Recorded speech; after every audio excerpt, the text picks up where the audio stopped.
One of the main complaints that junglers have is that they feel forced to play around their lanes, and when their lanes don't synergize well with them, like if they fail to set up or follow through with ganks, you end up wasting a lot of time, fall behind, and lose the game. When you're relying on and involving others, there's just a lot of random chance involved, instead of making plays alone that you know 100% will work out. Well, what if we said there was a way to completely ignore your team and still get a lead almost guaranteed? In this video, we're going to prove that theory. This week, I was given the challenge to win a game without ganking at all. Basically, we wanted to demonstrate that you can easily get ahead and win games without relying on your laners for really anything. So let's just lay out the rules of the challenge. 1. No ganking at all. This means counter ganks, helping laners push waves, doing literally anything in the actual lane with them in it. I'm allowed to hold waves if laners leave, but when they're involved in the play, I'm not allowed to partake at all. 2. I can fight, but in the jungle only, and the other jungler has to be present. This means I can invade or defend from them, as well as fight over neutral objectives, but even solo killing enemy laners is a no-go. 3. These restrictions go away in mid-game. When the first tower drops and laning phase ends, I'm allowed to do whatever. This is when ganks stop really happening in normal games regardless, so not much is really going to change. Early game is the most valuable time for a jungler, so for this strategy to be effective, we need a lead before mid-game anyways. So I had a pretty good idea of what I wanted to do going into this game already. But before we get into the strategy, let's go over our question of the day. What do you think is the most important but misunderstood skill for junglers, and why? Personally, it's not even close. Wave management is rarely even understood by laners, let alone junglers, and that's why I made a whole video on it. Aside from that, tempo and base timings were honorable mentions. Let us know in the comments below and we might make a guide on it. Without further ado, let's get right into the strategy behind this game. Without the ability to gank, I knew that the main way to get ahead of the enemy wasn't going to be from skirmishing, as obviously I can't go to lanes to take fights, and I can't rely on having lane priority since I can't gank to get it. That pretty much leaves me with one thing: counter jungling. Tons of champs excel at this, so it wasn't super important what exactly I picked here. But if you play any champions like Graves, Nidalee, Hecarim, Viego, Udyr, Rek'Sai, etc., or what I'm going to play this game, Lilia, you can use this exact same strategy to win games. In general, counter jungling is an extremely consistent way to get leads. If you think of your games like a coin flip where half of the time your team will be better and half the time they'll be worse, you can ensure that you'll win over half your games just by being ahead of the other jungler. And just to debunk the theory that you always get the worst team, truth is you don't. In reality, you're the only consistent part of your games. So as long as you're consistently a positive force in your games, you will climb. Don't let any amount of bias impact the way you feel about your games. The first step to improving is to accept responsibility for the outcome. We shouldn't expect to and won't win every game we play. Of course, this doesn't mean that we can ignore the enemy and just play for ourselves. Actually, we need to have a way to neutralize them so that neither jungler is a factor to the 4 coin flips in the early game. And that's the important point of this strategy. If you're just counter jungling while the other jungler rampages all over your team, you're not going to be ahead. So to win, we're going to need 1, to get a lead over the enemy jungler through camps, and 2, stop them from ganking through good jungle tracking. We've made tons of videos like this one that show just how important it is to actually shut down the enemy jungler. To see them all, check out our hyper improvement system at SkillCapped.com. We have professional courses by the top players, Smurf commentaries where a challenger player walks you through how to climb out of every rank from Iron to Diamond, and we upload tons of new exclusive guides to our website each week. In fact, we're so confident you'll improve using our system that if you don't climb at least 5 divisions while actively using SkillCapped, you can claim a full refund. So there's no risk. What are you waiting for? Check out SkillCapped.com and get the rank you've always wanted, link in the description below. With that said, let's jump right back in. In the game I'm piloting Lilia versus Viego, a matchup where both junglers tend to farm really quickly. And just because I'm not looking to gank doesn't mean that I'm not going to do everything in my power to get ahead as soon as possible. The earlier the better, so I can start the snowball rolling. Because of this, I decided to go for a late invade onto the enemy raptors. This is a really common strategy that you can use. When the enemy is busy leashing, no one will be watching and you can walk in undetected and take the raptors for free. This interrupts the full clear and makes sure that the enemy jungler can't get level 4 off of their camps. If you want to be extra safe, starting a sweeper and just using it when you walk in guarantees that the enemy doesn't see you. In this case, I decided to greed a bit and just get a ward for extra information. Because I can't gank, the value of a sweeper is greatly reduced, and the ability to track the enemy jungler instead becomes that much more important. From this position, what would you look to do? Because the ward we placed earlier, we now know that he's not returning to his jungle. This leaves just a few options left for him. 1, he can look to invade me on my bot side, and if he does this, I'm fine with trading and then clearing into his top side to split the map. I already got a raptor camp, so I know that I'll be at a +2 advantage going forward. The way you can think about this is that by taking away a camp, you gain it for yourself, aka a +1, and you also deny it from the enemy, a -1. This makes every counter jungled camp worth double the value of your own. If we split the map, I'd always be ahead in XP and gold by 2 camps. 2, he can walk through mid to go to his camps. In this case, I'll still be ahead and won't mind. 3, he could walk back to where I warded, but with full information, we would know exactly how to counter it. 4, he can look to invade me on top side, in which case I'm more than okay with contesting. This is what actually happens in this game, so let's just go back to the gameplay to show how to deal with this scenario. The best play here is actually going to our wolves. If you got this right, great job. This was definitely a tough one and a very narrow margin. If he came to our blue, it would let us take away a camp in our bot side, lowering the amount of value he could gain, all while allowing us to get to the enemy top side.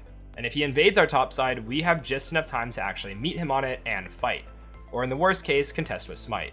This is why having smite up if you're expecting to fight over camps is really important. I get there just in time to push him off, secure the raptors, and now I'm up a very solid amount already. From here, I'm mostly thinking about contesting him at crab, and not allowing him to gank top. Remember that I'm not allowed to counter gank, so if I want to stop it, I've got to stop it at the source, in the river or at his camps, and this is why I leave Krugs early so I can get to crab right away. Knowing that I have full priority in top as well as mid, I'm more than willing to sit here and stall for my teammates to come. Even if they hadn't, I would have just crossed through mid to take bottom crab and my remaining camps. This would have accomplished my goal of stopping Viego from ganking top, as I wasted his time for Shen to crash the wave, and I would still be ahead on camps. So no, I still don't need to rely on my team here. Whether or not they come is irrelevant. Unfortunately, I tried to just dodge the charm instead of flashing it and die. A bit greedy on my part, but the game is still in a fine spot. Once you respawn, what would you look to do? When trying to pick between which crab to go to, there's a few really important things we should think about. First, if it doesn't work, what can we do afterwards? If we go towards top crab and Viego is there, we'd have to rely on a fight to win it. And if we don't get it, we'd have to run all the way to bot side to actually get anything.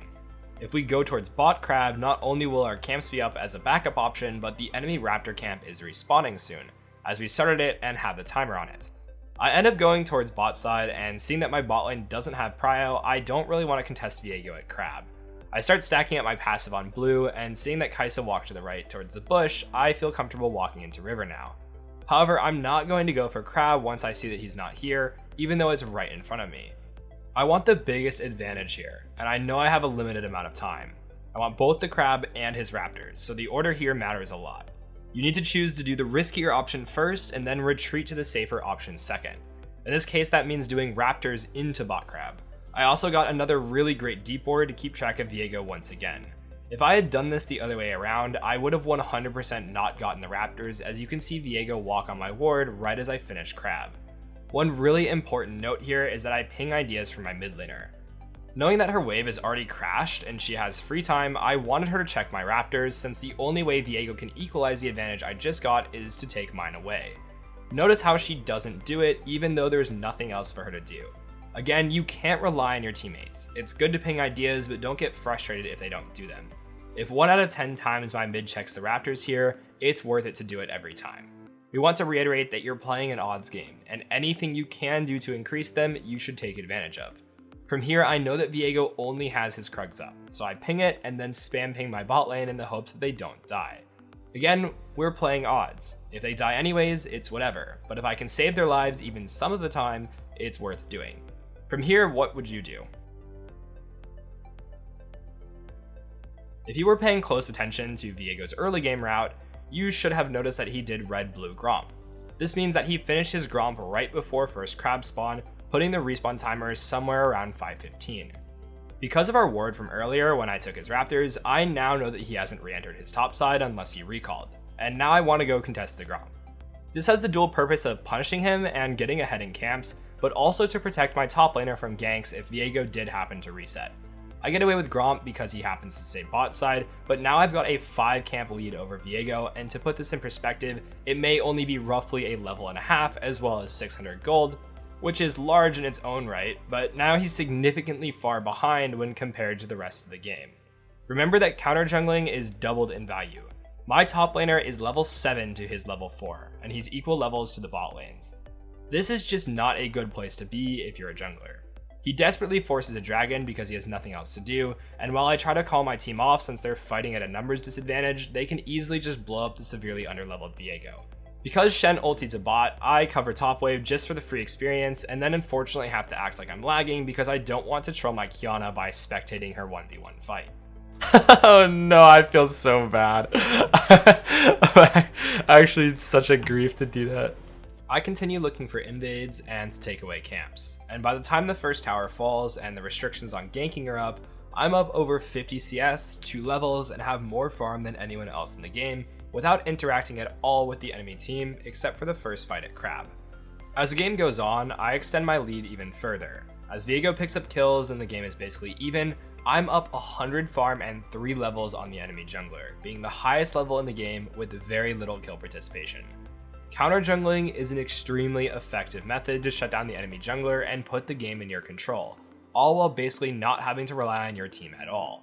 If you can track the enemy jungler well, memorize camp respawns, and look to take them away, you'll consistently be the strongest champion in the game, putting you in the driver's seat during the late game to carry your team that may or may not have landed heads or tails on the day. It does take a lot of practice, but this style can be extremely good in solo queue where games often drag out and communication to coordinate plays is non-existent. This is why Lilia, who has a terrible win rate in solo queue, is valued so highly in competitive and by high elo players. Her strengths as a champion require the player to execute with precision, and when you use her ability to counter jungle well, this is what happens. If you want to master this style and improve fast, then check out SkillCapped.com, link in the description below. We've got plenty of other guides just like this one that will help you master your craft, as well as the full game upload with commentary that shows exactly how the rest of the game panned out. Otherwise, you know the deal. Make sure to like, subscribe, and hit the bell icon to get more premium guides with one goal in mind, helping you become the better player. Until next time, thanks for watching, and we'll see you later.